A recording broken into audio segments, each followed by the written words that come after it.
नमस्कार दोस्तों, स्वागत है आपका आपके अपने YouTube channel RBSC online classes में। अपन बात कर रहे थे आपके गणित की 11.3 प्रश्नावली के बारे में, जिसमें अपने पीछे कुछ सवाल कर लिए थे। आज अपन इसके करेंगे आगे के सवाल। तो देखते हैं इसका अगला सवाल क्या है। इसका ये जो 11.3 का है, आज ये अंतिम भाग है, जिसके अंदर अपने बचे हुए कुछ सवाल हैं वो कंप्लीट करेंगे।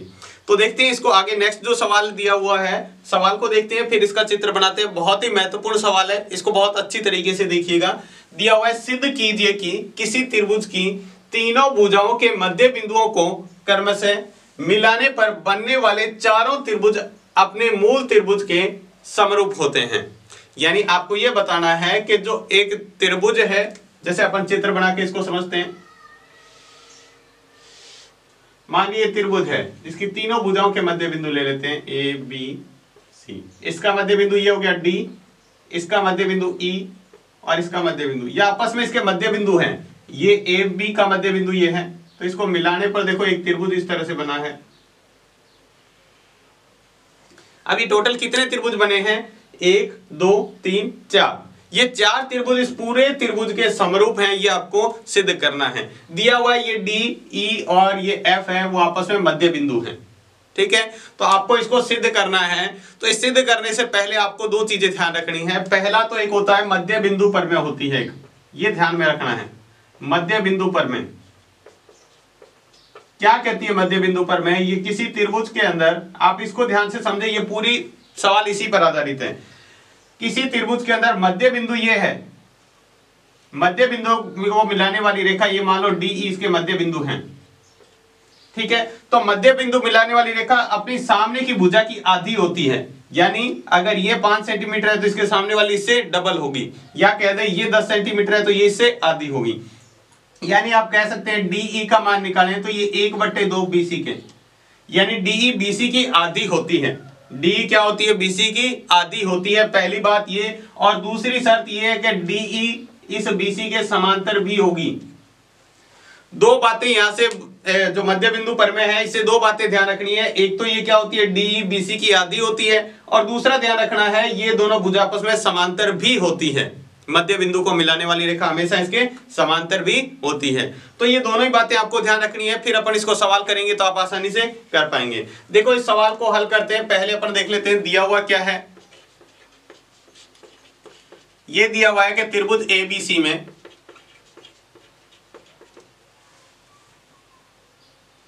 क्या है? डी ई व एफ क्रमशः भुजा ए बी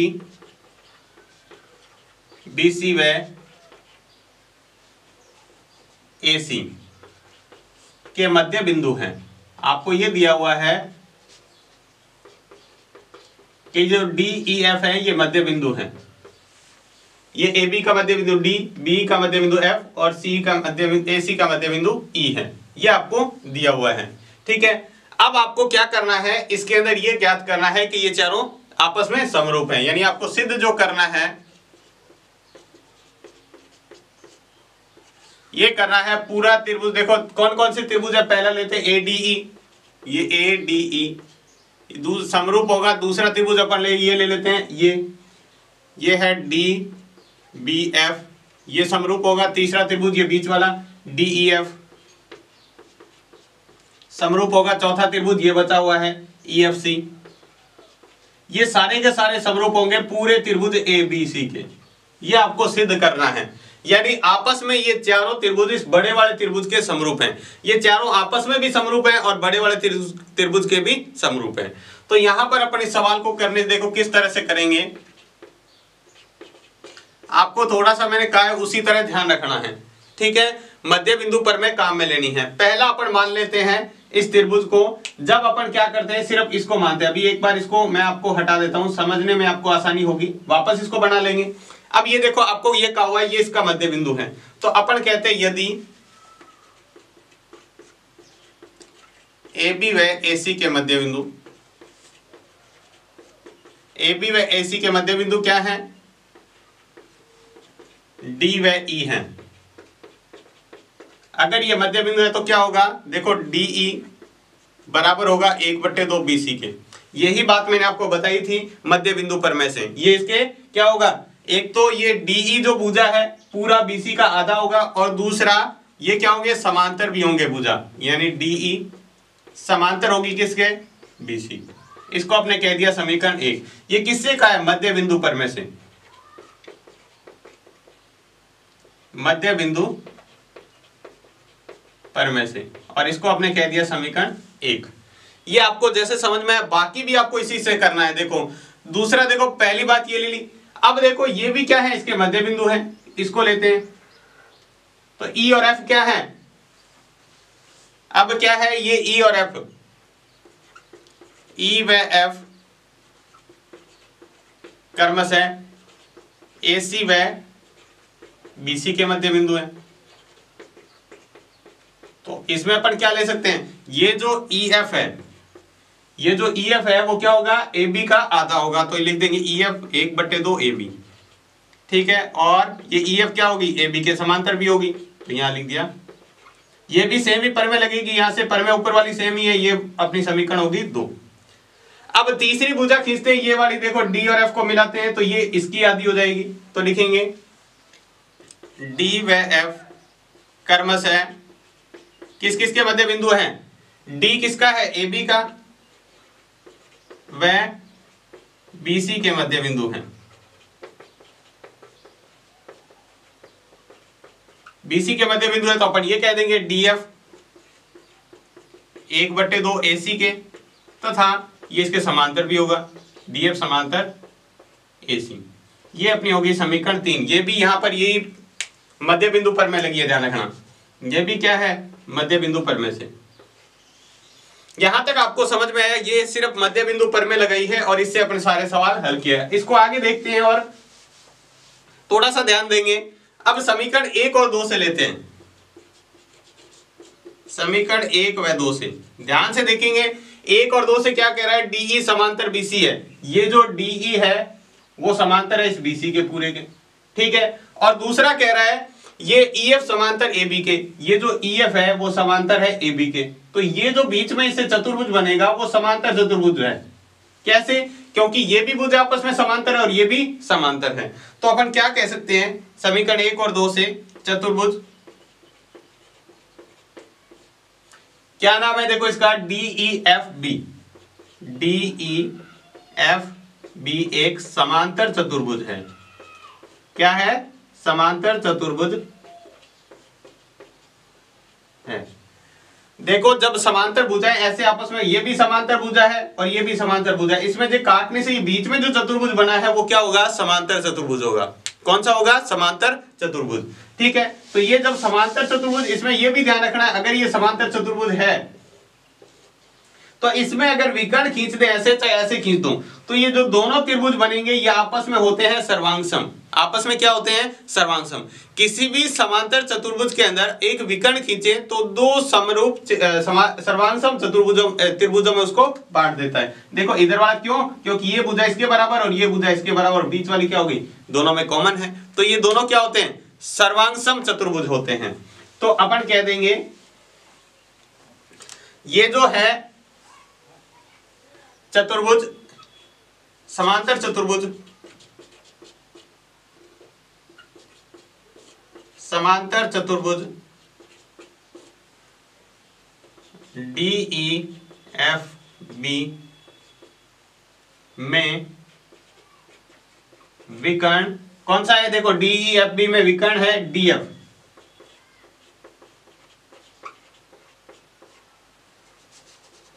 DF से अपन लिख सकते हैं ये कौन सा, एक तो बना है DBF,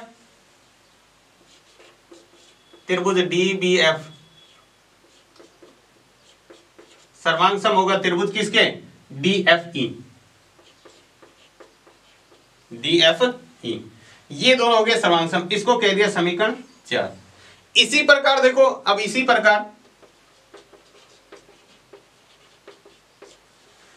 प्रकार क्या है, ये भी एक चतुर्भुज बन रहा है। देखो इधर से ध्यान से देखेंगे तो ये भी एक समांतर भुजाओं के बीच में, देखो ये कौन कौन से, ये DE समांतर इसके भी है, और ये क्या है समांतर, ऐसे भी समांतर है, ऐसे भी समांतर और ऐसे भी, तो यहां पर भी क्या होगा, समांतर चतुर्भुज। कौन सा बनेगा देखो, DECF में, ये DECF ये भी बनेगा। तो यहां पर भी एक विकर्ण खींचा हुआ है, तो अपन लिख सकते हैं ये कौन सा है, चतुर्भुज DEF। सर्वांग सम होगा चतुर्भुज, ये कौन सा हो गया, EFC। ये हो गई समीकरण 5। ये समीकरण 4 थी, ये समीकरण 5। अब देखो एक और देखना है, इसी प्रकार एक और देखना है, इसी प्रकार समांतर चतुर्भुज,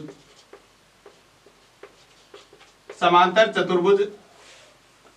अब ये भी देखो एक चतुर्भुज बन रहा है, कौन सा, ये देखो यहां पर ये कुछ इस तरह से बन रहा है। देखो 2 लाइन ऐसे खींची गई है, 2 लाइन ऐसे खींची गई है। तो ऊपर वाला जो ये जो चतुर्भुज बन रहा है, ये देखो यहां पर ADFE, ADFE भी देखो, ये दोनों भी क्या है, समांतर भुजा है, और ये भी क्या है, समांतर भुजा है। तो ये भी एक समांतर चतुर्भुज बन रहा है। तो इसका नाम क्या है, वो लिख लेते हैं ADFE।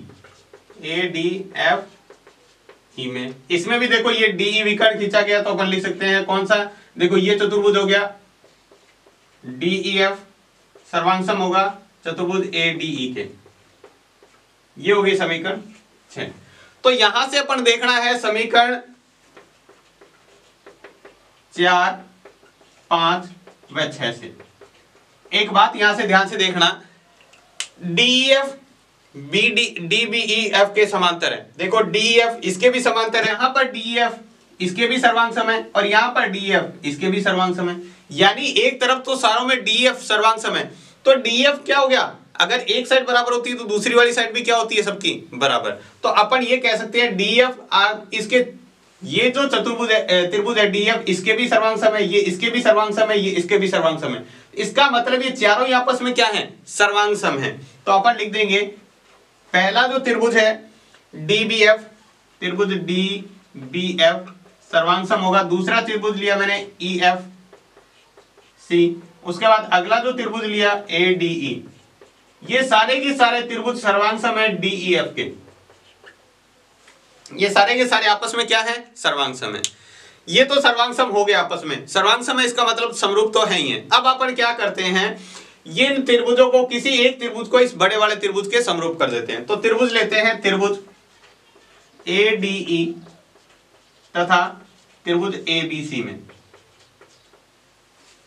यहां पर आप देखेंगे ये आपने कहा DE समांतर BC है, DE समांतर BC है।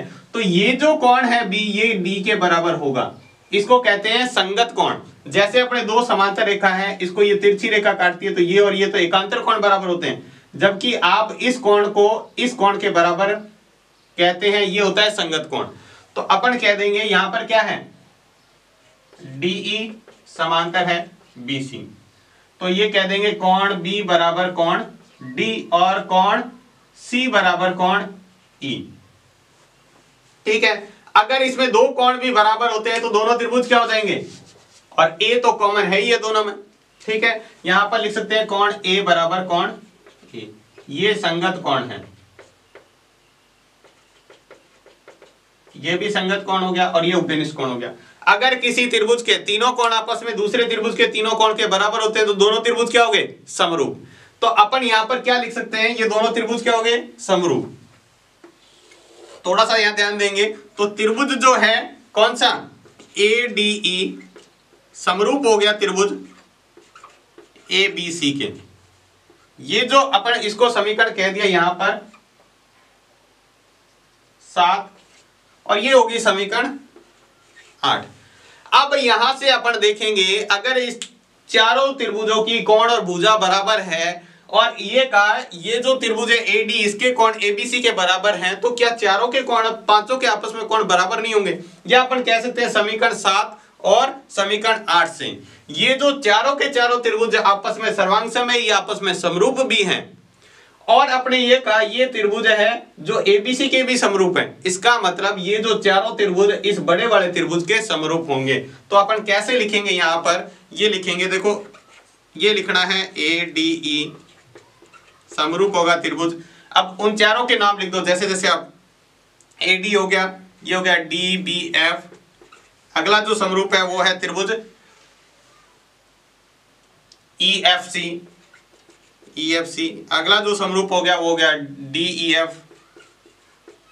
ये सारे के सारे समरूप हैं त्रिभुज ABC के। ये आपको सिद्ध करना था। देखो सवाल बड़ा बहुत है, आपको थोड़ा सा समझने में दिक्कत हो सकती है, लेकिन आपको बहुत ध्यान से इसको सवाल करना है, खुद प्रैक्टिस करके देखना है। दोबारा से देखते हैं सवाल को। आपको ये दिया हुआ है कि जो ये DEF क्या है, इसके मध्य बिंदु हैं, ठीक है।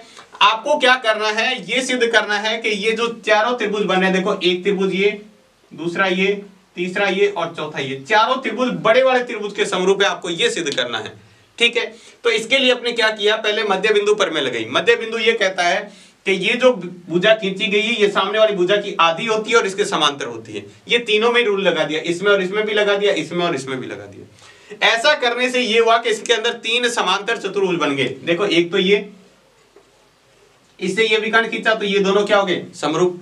एक इधर बना, इससे ये विकर्ण खींचा तो ये दोनों समरूप। और तीसरा देखो ऊपर से ये इस तरह से बना तो इसकी वजह से ये दोनों समरूप, ठीक है। ये आपस में समरूप हो गए।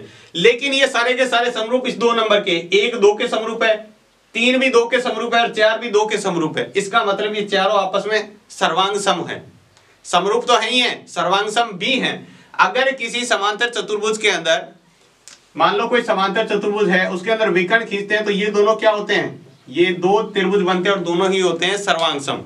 तो ये 2 नंबर त्रिभुज है वो 1 के सर्वांग सम है, 2 नंबर 3 के भी सर्वांग सम है और 2 नंबर 4 के भी सर्वांग सम है। इसका मतलब ये चारों आपस में सर्वांग सम है। सर्वांग सम है इसका मतलब समरूप तो है ही है।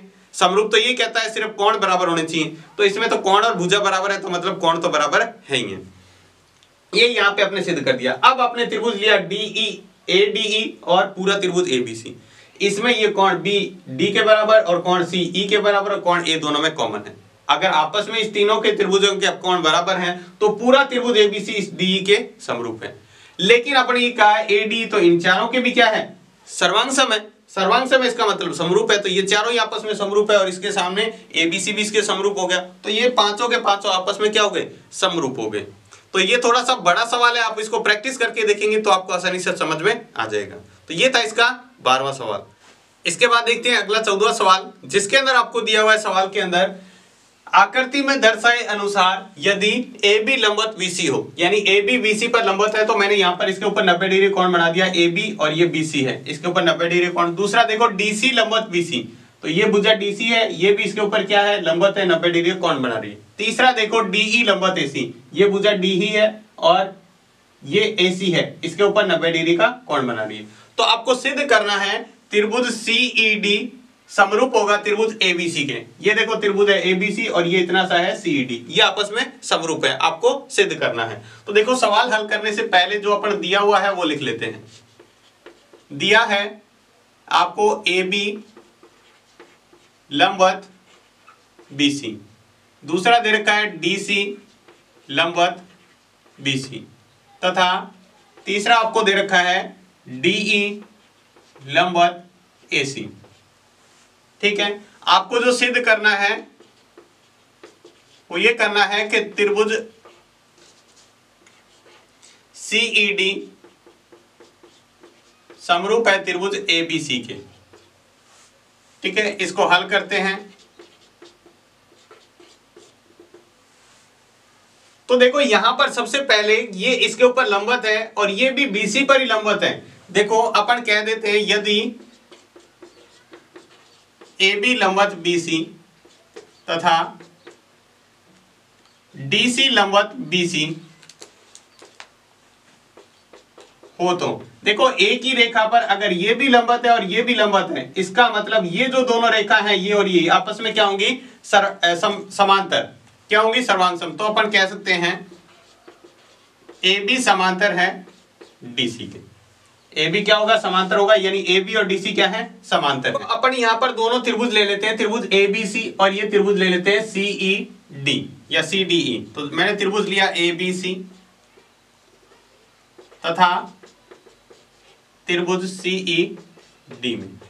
देखो यहां पर त्रिभुज लेते हैं, तो सबसे पहले तो इसके अंदर देखो इसका कोण B, ये जो कोण बन रहा है B और इसका कोण E आपस में क्या है, बराबर है, समकोण है, क्योंकि ये दोनों भुजाएं एक दूसरे पर लंबवत है। इसके ऊपर ये लंबवत है तो 90 डिग्री कोण, इसके ऊपर ये लंबवत है तो 90 डिग्री का कोण। दूसरा देखो, अगर अपन ये कहा है कि यदि AB समांतर है DC के, तो अपन कह सकते हैं ये देखो एक भुजा, ऐसे दो भुजाएं समांतर हैं, ये अपने कहा हुआ है AB समांतर DC। अगर इसको ये ऐसे रेखा काटेगी तो ये कोण और ये कोण आपस में क्या होंगे, बराबर, जिसको अपन कहते हैं एकांतर कोण। तो यहां पर अपन कह सकते हैं इसका जो कोण A है यानी कोण BAC बराबर होगा कोण किसके, यहां पर ये जो कोण बन रहा है इसके, ये कोण किसके, इसके बराबर ECD के, ECD ये है एकांतर कोण, एकांतर कोण। अगर किसी त्रिभुज के अंदर दो कोण भी बराबर होते हैं तो तीसरा अपने आप बराबर, और दोनों त्रिभुज क्या होते जाते हैं, समरूप। तो यहां पर अपन लिखेंगे त्रिभुज ABC समरूप होगा। देखो A कोण किसके बराबर है, C के बराबर, तो पहले लिखेंगे C। दूसरा देखो B कोण किसके बराबर था, तो E। और तीसरा लास्ट में है बचा हुआ C कोण, इसका जो C कोण है त्रिभुज ABC का C कोण वो किसके बराबर हो जाएगा, D के बराबर। ठीक है, कौन से नियम से, AA नियम से, और यही आपको सिद्ध करना था। तो ये देखो बहुत सिंपल सा सवाल है, आपको किस तरह से करना है दोबारा से देखते हैं। छोटा सा सवाल है, सबसे पहले आपको जो चित्र दिया हुआ है उससे समझना है कि लंबवत जो भुजाएं दे रखी है उसके ऊपर अपन लंबवत का चिन्ह बना देते हैं, 90 डिग्री का कोण बना देते हैं। फिर आपको ये ध्यान रखना है कि अगर किसी एक ही भुजा पर दो लंबवत भुजा इस तरह से खींची गई है तो ये दोनों आपस में क्या होगी, ये और ये समांतर। अगर ये समांतर है तो फिर इसको ऐसे रेखा काटे तो ये कोण और ये कोण क्या होंगे, बराबर। तो ये दोनों बातें आपको ध्यान रखनी है। तो जो आपको समरूप करने का कहा है वही त्रिभुज दोनों ले लेते हैं। देखो एक तो ABC है और एक CED है, यहां पर देखो CED और ABC, इसको आगे पीछे लिखने से कोई फर्क नहीं पड़ेगा। अब देखो सबसे पहले तो कोण B 90 डिग्री का और यहाँ पर ये E दोनों 90 डिग्री के कोण है, तो पहला तो ये कोण बराबर हो गया। दूसरे में आपको देखना है, अगर आपने अभी अभी कहा है कि ये दो भुजाएं समांतर हैं, इसको अगर ये तिरछी रेखा ऐसी काटेगी तो ये कोण और ये कोण बराबर। तो यहाँ पर देखो ये दोनों समांतर है और इसको तिरछी रेखा ऐसे काट रही है तो इसका ये कोण और इसका ये कोण आपस में बराबर। तो दोनों त्रिभुजों में जब दो कोण बराबर हो जाते हैं तो दोनों त्रिभुज क्या हो जाते हैं, समरूप। और कौन से नियम से, AA नियम, मतलब दो कोण बराबर है तो फिर तीसरा कोण अपने आप ही बराबर होता है। तो ये था इसका सिंपल सा 14वां सवाल। इसके बाद देखते हैं इसका अगला अंतिम सवाल, 15वां सवाल। सवाल बहुत ही महत्वपूर्ण है, इसको ध्यान से देखिएगा, और बहुत ध्यान से इसलिए देखना है क्योंकि अगर आपने इसमें थोड़ा सा भी ध्यान इधर उधर किया तो फिर आपको आसानी से समझ में नहीं आएगा। तो देखते हैं सवाल में क्या दिया हुआ है। त्रिभुज ABC की भुजा BC के मध्य बिंदु D है, यानी BC का मध्य बिंदु D है।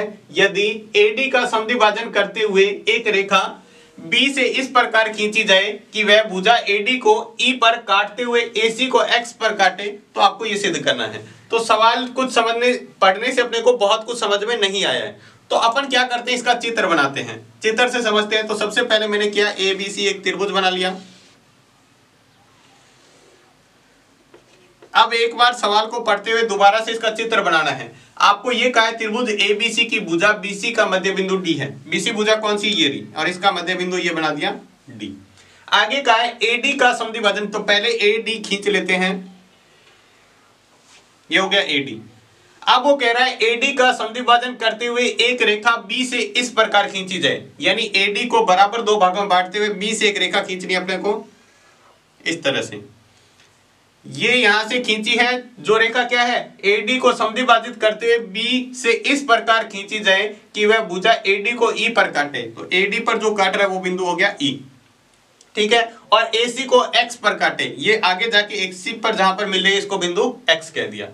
और आपको ये सिद्ध करना है, ये क्या आपको सिद्ध करना है। तो देखो सवाल के अनुसार आपने जो दिया हुआ है वो अपन क्या कर देते हैं, लिख लेते हैं। तो दिया हुआ क्या है, ये E है AD का मध्य बिंदु,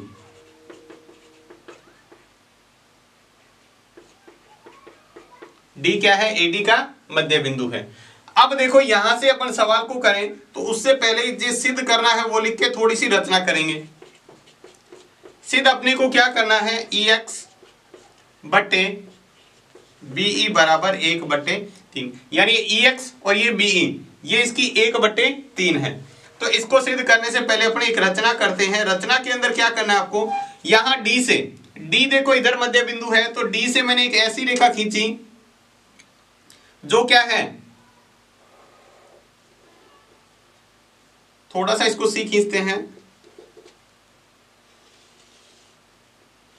यहां से ये x हो गया, ये BE है। अब यहां से देखो मैंने एक रेखा इस प्रकार खींची है कि ये क्या है F, DF, जो क्या है इस BX के समांतर है, यानी DF समांतर खींची है BX के समांतर एक रेखा खींची है ये, ठीक है, ये दोनों आपस में क्या है, समांतर है।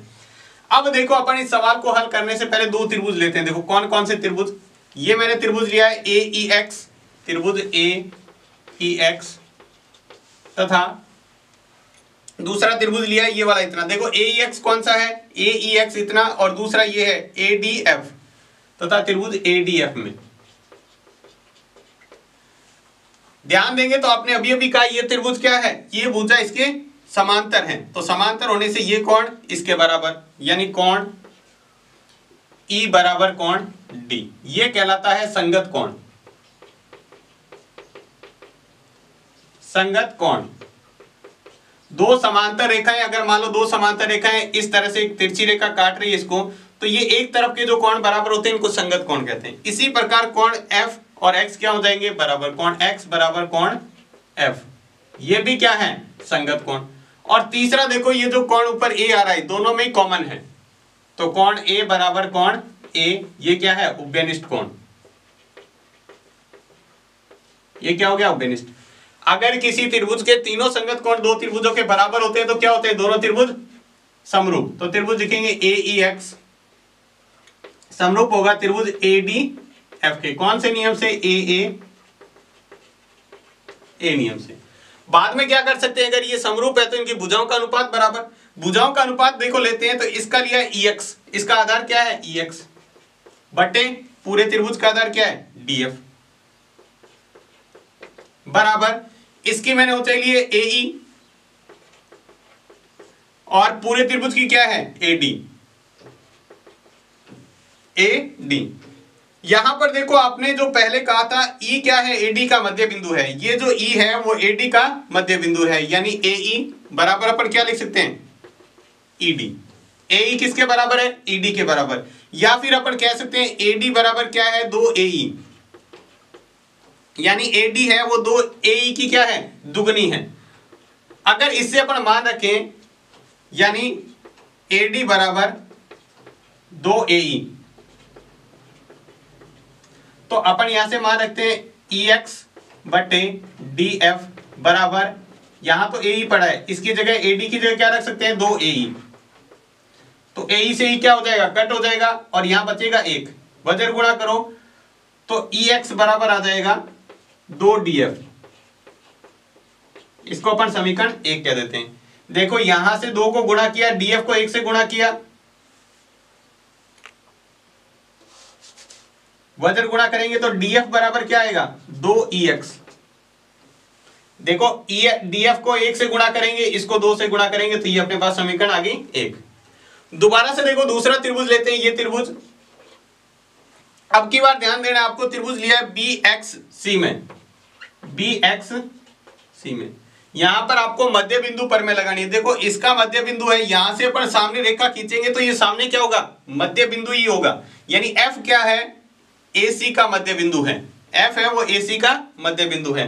तो यहां पर अपन मध्य बिंदु पर में से कहते हैं, यानी D व F भुजा, कौन सा, D किसका है, BC का, और ये AC का, BC व AC के मध्य बिंदु हैं। अगर ये मध्य बिंदु है तो अपन भुजाओं का अनुपात ले सकते हैं। यहां से अगर मान लो इसको लिखें DF बटे BX, तो यहां पे मैंने अनुपात लिखा DF बटे BX किसके बराबर होगा, तो अगर DF बटे BX, तो ये क्या होती है, इसकी दुगनी होती है, तो इसको भी लिख दिया 1 बटे, DF किसके बराबर है, 1 भाग के बराबर, BX क्या होता है, इसका दुगना, तो ये लिख दिया 1 बटे 2। इसको गुणा करें तो BX बराबर आ जाएगा वज्र गुणा करने पर 2DF, ये आ गई समीकरण 2। समीकरण क्या आ गई 2। अब यहां से अपन सवाल के अंदर देखें तो यहां पर अपन BX किसके बराबर लिख सकते हैं, सवाल के अंदर से जो भुजा BX है, देखो BX के दो टुकड़े हैं, एक तो है BE और दूसरा है EX, तो यहां पर रख देते हैं BE प्लस EX। अब अपन क्या करते हैं, समीकरण 1 और 2 से मान रखते हैं। पहले समीकरण 2 से मान रख देते हैं। 2 से मान रखने पर BX की जगह क्या रख सकते हैं, देखो BX की जगह 2DF बराबर BE प्लस EX। ठीक है, अब वापस समीकरण 1 से मान रखने पर, समीकरण 1 से मान रखने पर, 1 से मान रखते हैं तो देखो DF की जगह क्या रखना है, ये दो ऐसे कैसे पड़ा है, DF की जगह 2EX रख सकते हैं। क्या रख सकते हैं, 2EX बराबर क्या है, BE प्लस EX। यहां देखो इसको गुणा करेंगे तो ये 4EX हो जाएगा, 2 को 2 से गुणा किया 4। इस EX को भी क्या करते हैं, इधर ले आते हैं, तो इधर आएगा तो माइनस का EX, इधर प्लस का, इधर आएगा तो माइनस का, यहां जाएगा B। 4EX में से 1 EX जाएगा, तो 4 में से 1 गया तो क्या बचेगा, 3EX बराबर यहां बचा हुआ है B। अब देखो B के गुणा में अपन 1 लिख सकते हैं, कोई फर्क नहीं पड़ेगा अगर इसके गुणा में 1 लिख देते हैं। अब देखो जो अपने को अनुपात बनाना है वो इसी से लिखना है। देखो अपने को अनुपात क्या लाना है, EX बटे BE। तो EX को तो ऐसे ही रहने दो, BE को इधर लाएंगे तो किस में आएगा, भाग में। B इधर गुणा में इधर आएगा तो भाग में। इसके गुणा में 1 पड़ा है, 3 को इधर ले जाएंगे तो 3 इसके साथ गुणा में इधर जाएगा तो भाग में। जो अपने को क्या करना था, सिद्ध करना था।